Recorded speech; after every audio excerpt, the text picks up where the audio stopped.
Hi hello welcome to designing hub. This is gift back Vijay. Good morning to all. ఈ video చేయడానికి గల ముఖ్య ఉద్దేశం ఏంటంటే ఈ పేజ్ ఎంతమంది రీచ్ అవుతుంది అనేది తెలియట్లేదు. సో అందుకని ఒక వీడియో బ్లాగ్ ద్వారా అయినా సరే కొంతమందికైనా రీచ్ అయితే పేజ్ డెవలప్మెంట్ కూడా మంచి యూజ్ అవుతుందని చెప్పి ముఖ్య ఉద్దేశంతో ఈ వీడియో చేయడం జరుగుతుంది.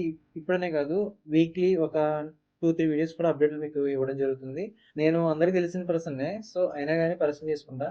My name is Vijay, the graphic designer. ఈ పేజ్ యొక్క ముఖ్య ఉద్దేశం ఏంటంటే పేజ్లో ఫోటోగ్రఫీ సంబంధించినటువంటి photo frames and album designing, video mixing, flex printing, pillow printing and mug printing, acrylic photo frames and resin frames, మీకు నచ్చిన మెమోరీస్ ని అన్ని గ్యాదర్ చేసి మీకు ఒక టైప్ ఆఫ్ ఫ్రేమ్స్ లో గానీ ఆల్బమ్ లో గానీ మీకు ఇవ్వడానికి gift back studio the designing app ఎప్పుడే అవైలబుల్ గా ఉంటుంది. ఈ పేజ్ ని విజిట్ చేయండి, ఫాలో చేయండి, మీకు నచ్చితే షేర్ చేయండి అండ్ డిజైనింగ్ అండ్ డీటెయిల్స్ కోసం స్క్రీన్ మీద కనిపిస్తున్న నెంబర్ కి DM చేయండి.